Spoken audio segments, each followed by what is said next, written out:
Principal Matters Podcast, episode 405.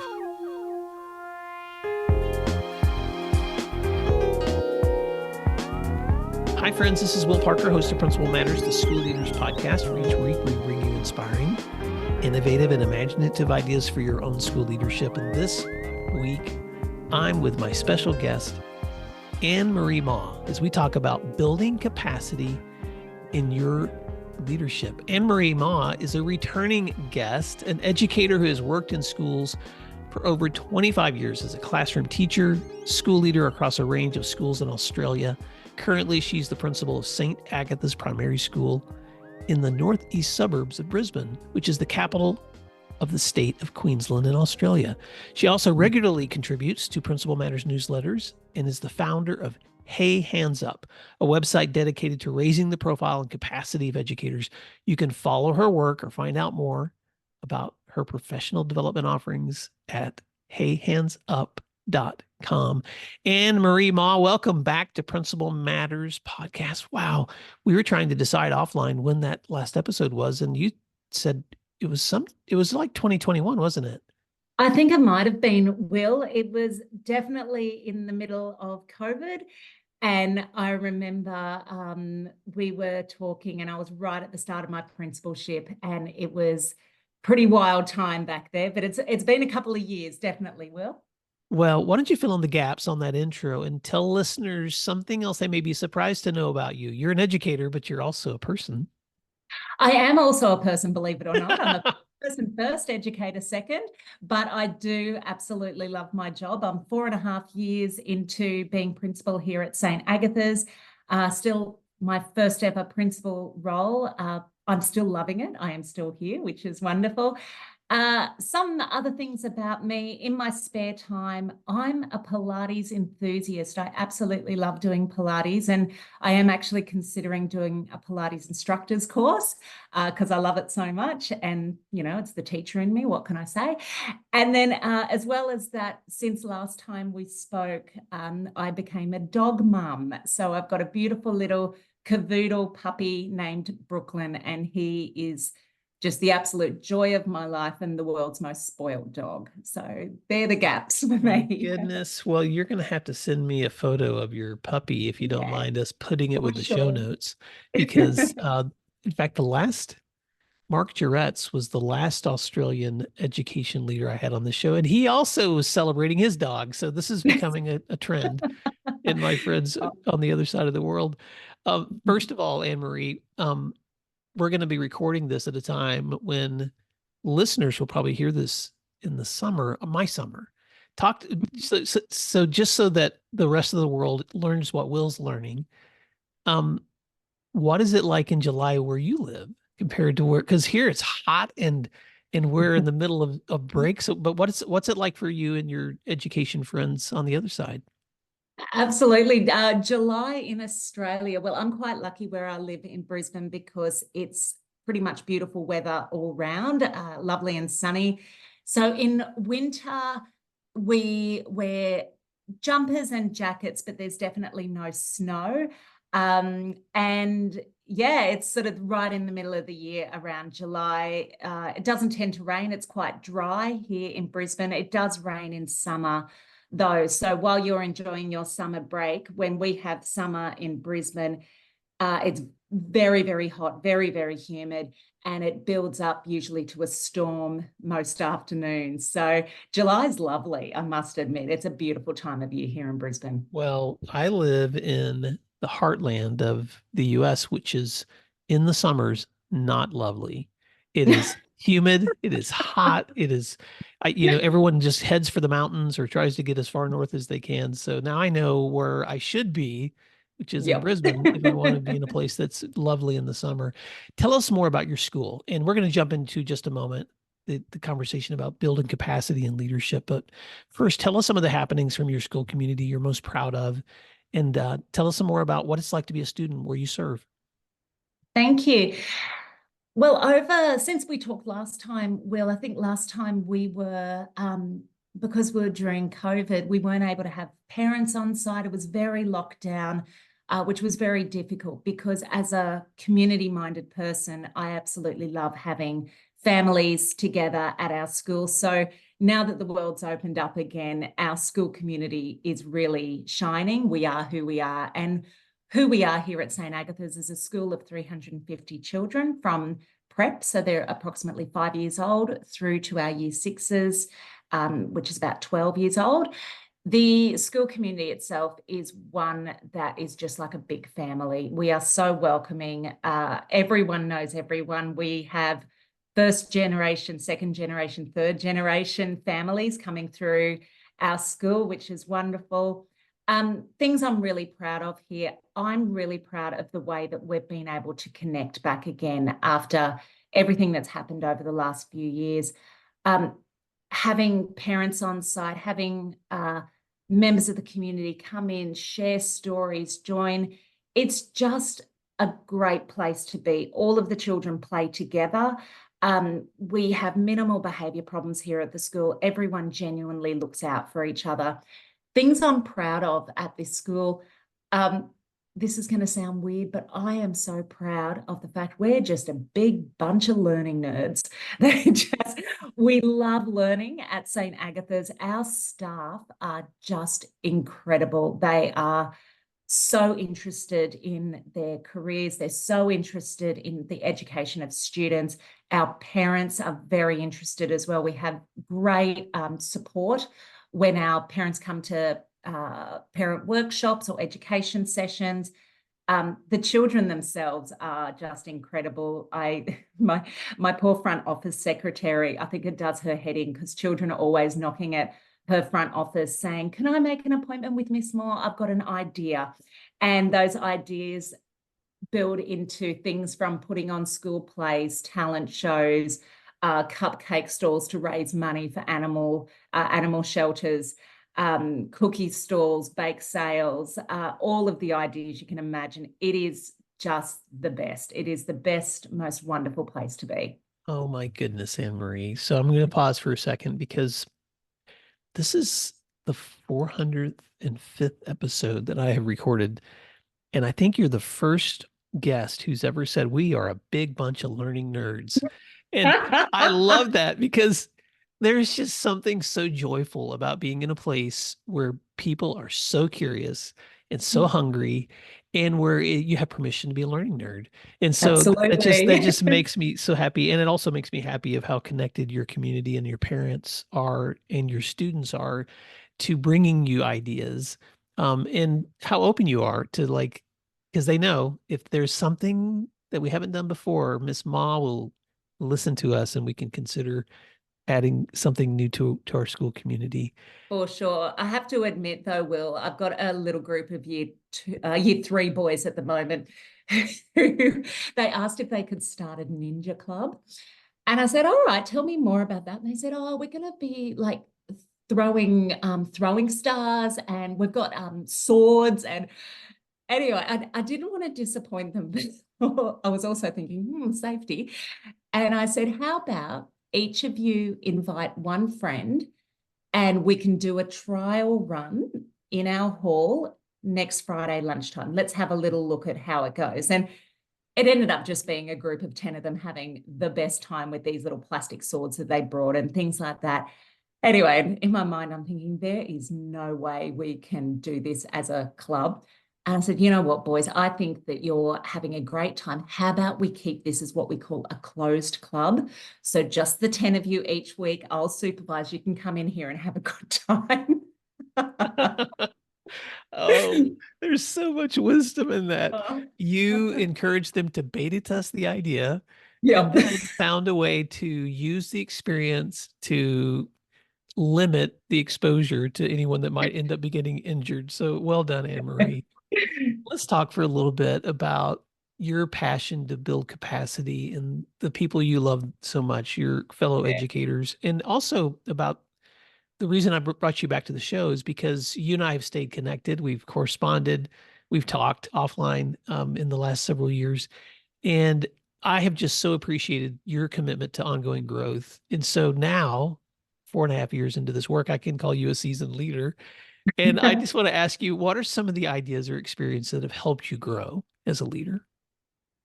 There's so many experiences, and I continue to have them every day. And not all of them are nice, Will, can I tell you? Some of the biggest growth moments are often those moments where your feelings are hurt or you get a bit teary because someone might confront you. Uh, it can be hard. There are really, really hard days in this job, but being able to look at it through the lens of compassion and the lens of a growth mindset, and being able to say, okay, what do I need to learn from this? Sort of surrendering the ego a bit and being able to go, all right, in this space, that idea didn't work, or the villagers are restless. Things are not working. Um, I need to listen here, and I need to do better. I need to do better. And wow, that can be hard. But there's also growth moments in the celebrations when you look around and things are really chugging along so well. And you have people swinging past your office with student work samples going, have a look at this writing. Oh my goodness, it's so amazing. And you need to kind of take those moments, those little mental snapshots, and just think, wow, how did we get to this point that we're celebrating this? What happened before it? But also, how can we harness this and how can we grow it? Not all growth is nice. And I Not all love, growth is nice, yeah, I, Will. I love how you said, learning to look at those challenges through the lens of compassion and a growth mindset and surrendering to ego. Take us there for a minute, Anne-Marie. And I know you can't breach confidentiality, but give us a Mm. story. Take us to an experience that you've had where that's something that you've had to apply. One story that I have, and I wrote about this on my blog, was I thought I was being a superhero principal. I thought I was had my finger on the pulse on every single thing. And I received feedback that I was micromanaging. That was probably one of the hardest moments that I've had in my principal career.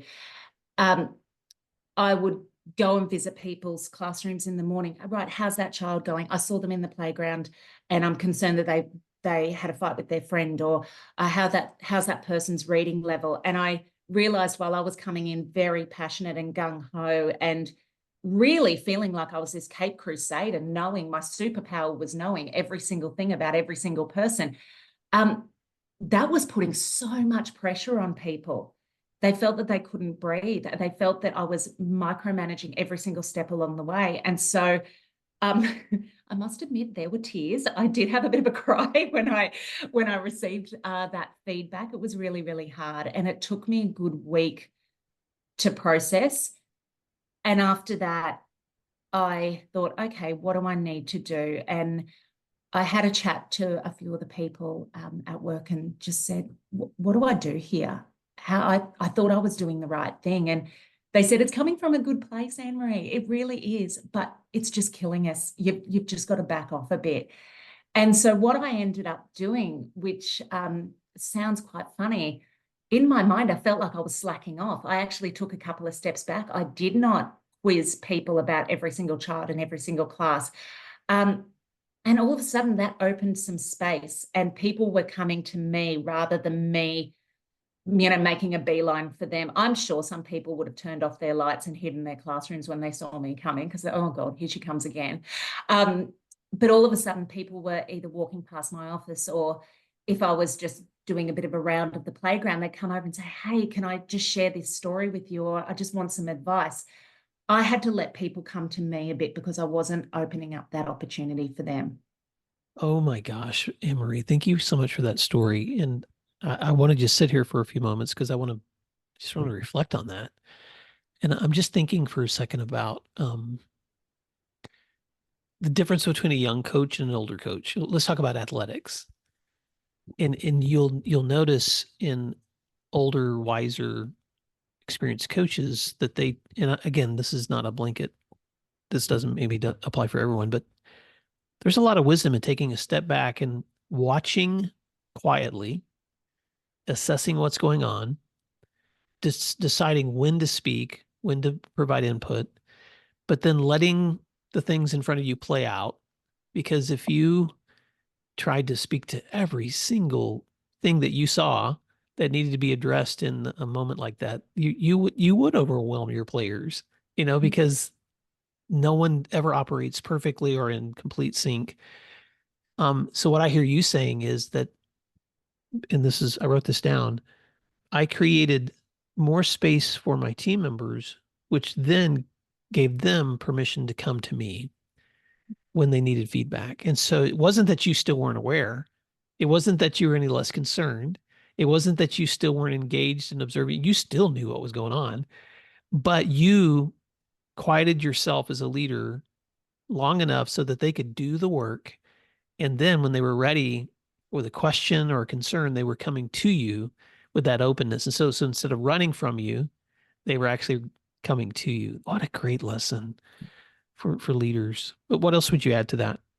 It was a really big lesson, Will, and it's one of those ones that I continue to keep myself in check with, because like anyone who's passionate and enthusiastic about their work, sometimes you can become a bit of a bore to other people, and you need to just, like, people know you care about your job. You don't need to tell them every second of every day. It's it's laughing. okay. It's okay. We know it. We get it. You love your job. Okay, you're a principal. Good.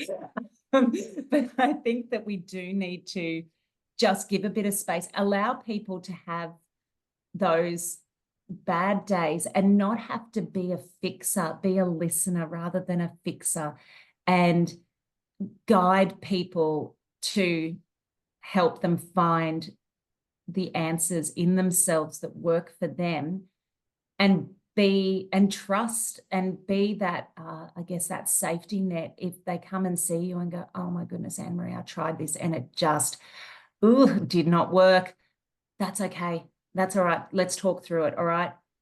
What are you going to try next? What do you think? What are your ideas? Rather than, yeah, well, look, I know that wouldn't work. And so therefore, this is what you're going to do next. And I'll organize that. I'll take your class while you go, which is probably me a couple of years ago versus me now. Let's take a moment to thank our sponsors, and then we'll be right back. As a school leader, you have a vision of a thriving, supportive educational environment where every teacher and student can succeed. With DigiCoach, you can turn that vision into reality. Imagine walking into a classroom with DigiCoach on your mobile device. Its customizable look-fors and pre-written feedback statements streamline your feedback process, saving you precious time. You're not just observing, you're actively supporting your teachers while generating data to drive instructional change.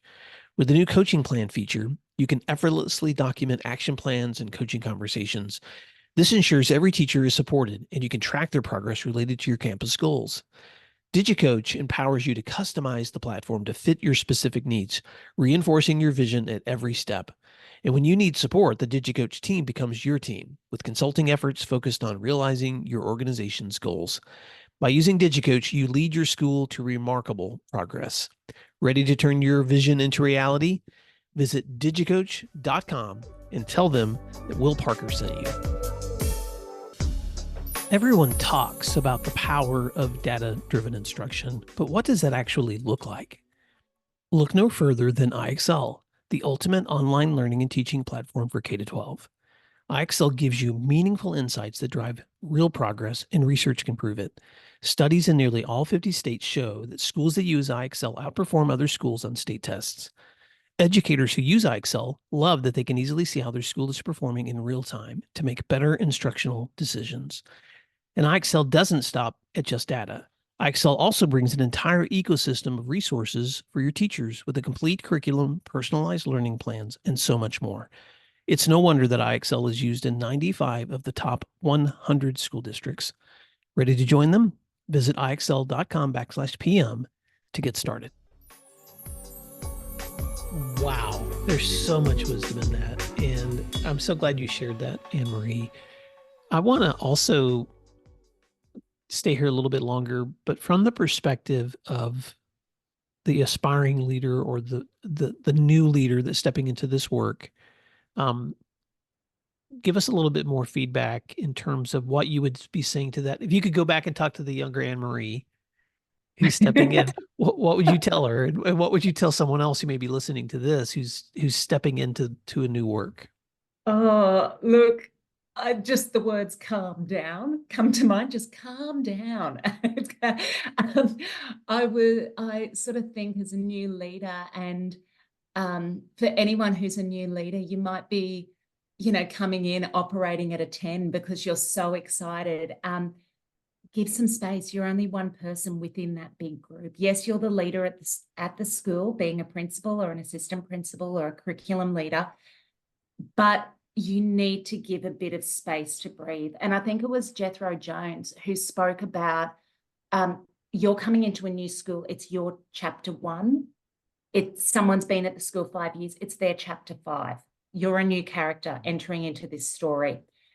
Start of a school year, that's the start of the new chapter.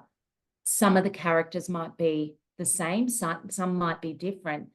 But in a book, if you had a new main character just coming straight in and dominating without any other background, or not just easing themselves into the setting or the plot, it doesn't make sense. It's actually quite jarring.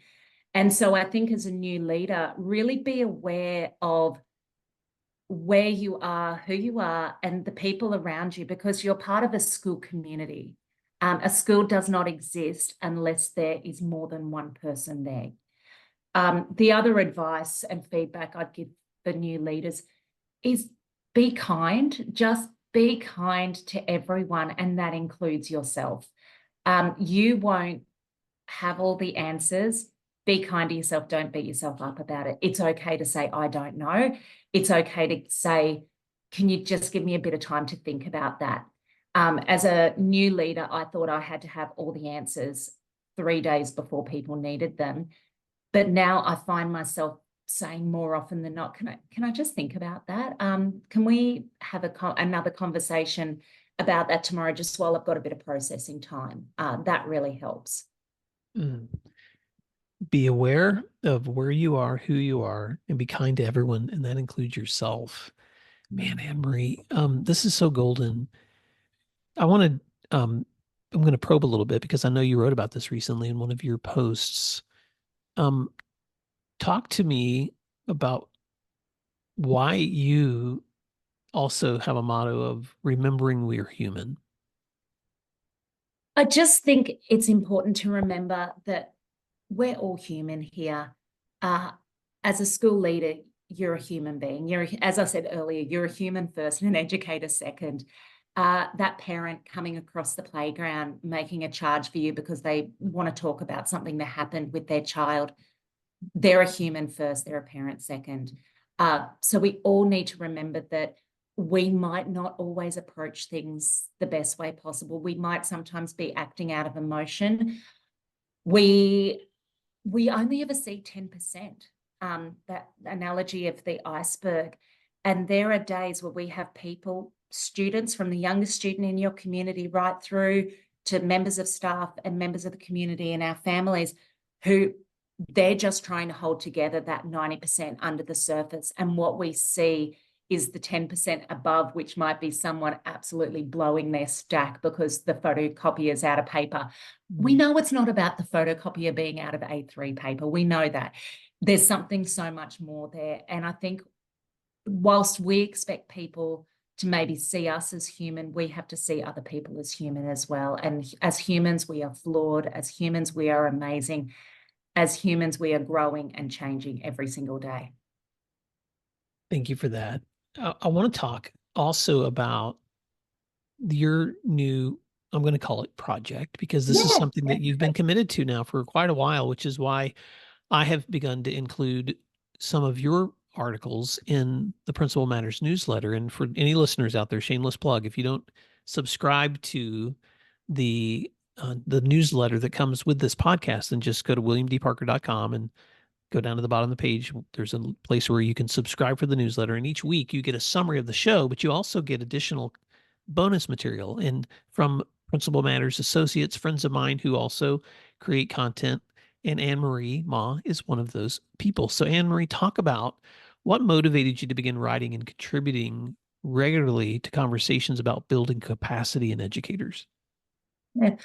Um, I always had, and it was actually your book, Will, that helped me pause, breathe, flourish. I had in my mind when I first started on the principal road, I gave myself 3 years and I thought, I am going to give myself 3 years.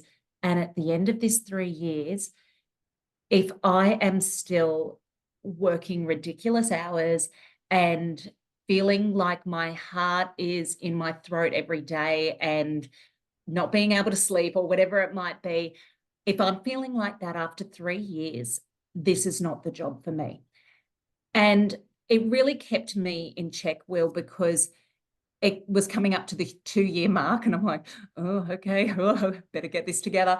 And then all of a sudden it started opening up. And I write another blog post about this, about talking about when the rock leaves, and it's that rock in your stomach that, like your stomach's twisted.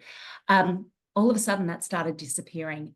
And I started thinking, I think I can do this. I've always loved this job, but I was feeling more relaxed in the role. And so as I was coming to that 3-year mark, I actually took some long service leave. I took 2 weeks long service, and that was always the plan, to be able to really evaluate where I was for the 3 years and what I was going to do in my next 3 years. And as I was coming to the 3-year mark, I thought, no, this is good. I'm actually where I need to be. I feel how I want to feel in this role. And so part of that 3-year mark was then, well, if I'm here now, what am I going to do for those Anne-Maries of the world who are at the start of the 3-year journey, or those people who maybe aren't even considering it because they've already talked themselves out of it? And school leadership is an amazing thing. I love being an educator. And I thought, particularly after or during COVID, there's a lot of burnout happening, and a lot of people becoming quite disillusioned with education and being a teacher. And being a teacher is awesome. Being an educator is the most brilliant job in the world. And I thought, I need to really share that. I need to celebrate that. But I also need to, I believe it's now part of my role in these next 3 years and beyond, to start sharing some of the wisdom that I've gained, and I hope people learn from my mistakes, to be able to help people along the way, people who might be in their first year of teaching, their first year in a middle leader role, first year principal, but those people who might have changed schools, or even ones who have been in their role for a very long time, and they want a bit of a laugh along the way. I don't take myself too seriously in the website, and it's lots of fun. And the reason why I called it Hey Hands Up is that idea of, hands up in class to call out answers, but also that idea of with our hands, we raise one another. So we should all be really proud to say, hey, I'm an educator, and being an educator is the most brilliant job. So I launched in August last year, and I've just started with the blog. I'm looking towards a podcast, hopefully mid this year, and then looking at bringing on some things like some mastermind classes. I've got a couple of freebie online courses that didn't quite land, and that's okay. We have to give things a go. The Anne-Marie 3 years ago might have been upset about that, but me now, I'm okay. And it's just about giving people some opportunities, and it's about not only raising the profile of educators in our world, but raising the capacity and really coming from the inside out, starting with yourself. Let's talk more favorably about our amazing profession that we have. Okay, let me sit here for just a moment, Anne-Marie, because I want to not just appreciate what you just said, but I also just want to reflect on some lessons in this journey of leadership and in education that might help other people that are listening to. And the first word that's coming to my mind is intentionality, because when I think back in my own reflections to the journey I've been on, and when I've worked with other leaders whose journeys I've admired, there is something very powerful about giving yourself permission to set a specific goal or a marker, a time period, a destination. And so the fact that you said to yourself at the beginning of your principalship, I'm going to give this 3 years, and then I'm going to see at the end of that 3 years, is this sustainable? Is this not? Was this the right choice? I'm not sure if I've ever actually worked with a leader who's been that intentional about, okay, I'm going to give this much time, because most of us, we invest a lot of money in education. We work hard on our skills and credentials and certifications. We feel very invested. So when we're in it, we're like, well, this is it. I've spent all this time. And one of the things that I've been trying to communicate with my friends, and because I do a lot of coaching too, who are facing that question of the pathway that I'm on and what should I be doing next. A lot of times, and I like to use this phrase, it's important to avoid the binary, because the binary is that either I'm going to do this or I'm going to do this.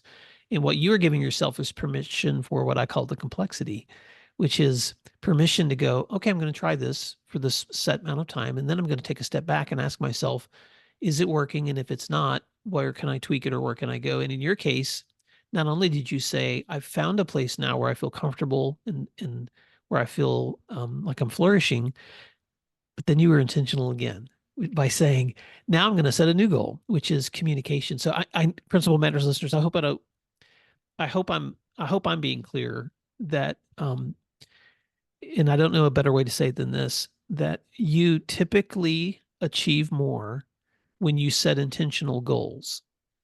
And I know that sounds so common sense, but I'm just going to say from my own experience that the times when I've set measurable, specific goals on my calendar, timelines for myself, I typically achieve way more than when I'm winging it, or when I'm making it up as I go, or I'm just hoping, because hope is not a strategy. And so so let me let you speak to that, Anne-Marie. Why is it so important for you in your own growth to be so intentional? I think something that rings in my mind, particularly in this role, is the days are long, but the years are short. And if you don't have a couple of markers in place, and they need to be long-term markers, you might end up being in a place where you think, how did I even get here? Why am I here 5 years down the track? What have I actually achieved in this time? And it needs to be bigger than just your annual improvement plan or your personal, strategic goals for the year. It needs to be bigger than that, and it needs to be long-term, and it needs to be something that I believe is through service. So that's why for me, these next 3 years, looking at really growing Hey Hands Up and still continuing my work as a full-time principal, because I absolutely am not giving this job up. I love it. It's working out how I can find the balance, but also that focus on service. How can I serve others?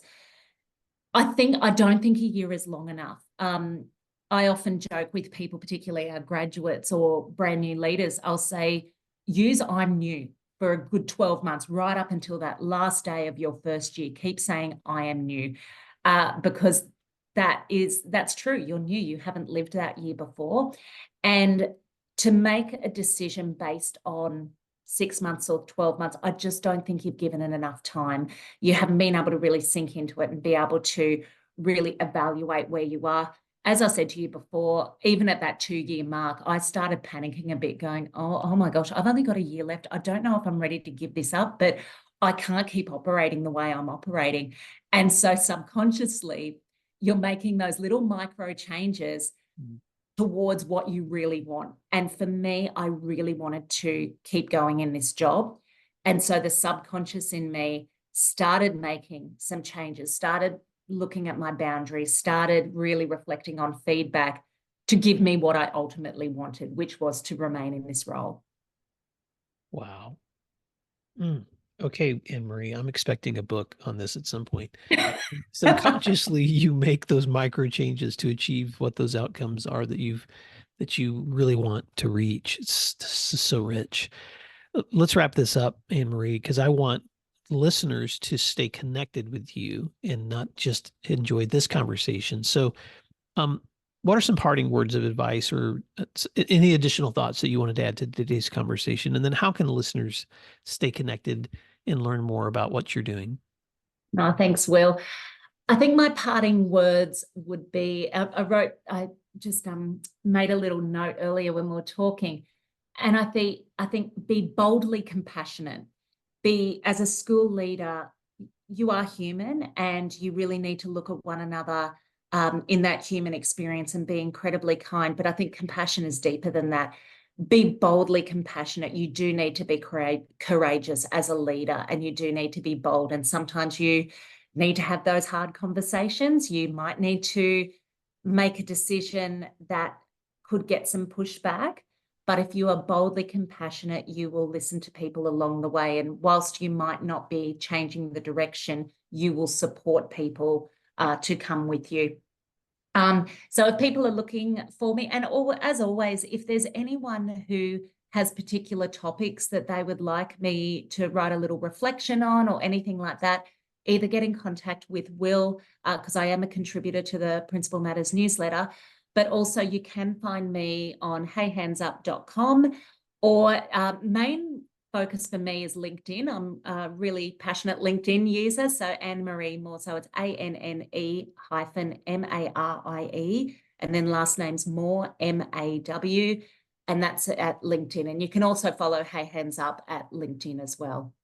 Well, Anne-Marie Maw, thank you so much for the way that you have built capacity in your own leadership. And thank you for your generosity in staying connected with the work that's happening at Principal Matters, but also with being willing to step into this conversation today. And also for all of the work that you're doing, contributing to the field with the work that you're doing through Hey Hands Up. So Principal Matters listeners, all of those contact areas will be included in today's show notes. But until next time, Anne-Marie, thank you so much for the opportunity. And Principal Matters listeners, thank you for doing what matters. We'll talk to you again next week. You'll find free resources like this one at williamdparker.com. Subscribe for our free weekly newsletter, which contains bonus material, and also check out the links for Grow Academies, Masterminds, Executive Coaching, and Keynote presentations from my books, as well as from Principal Matters Associates. You can find out more under our speakers tab at williamdparker.com. Thank you for learning together, and thank you for doing what matters.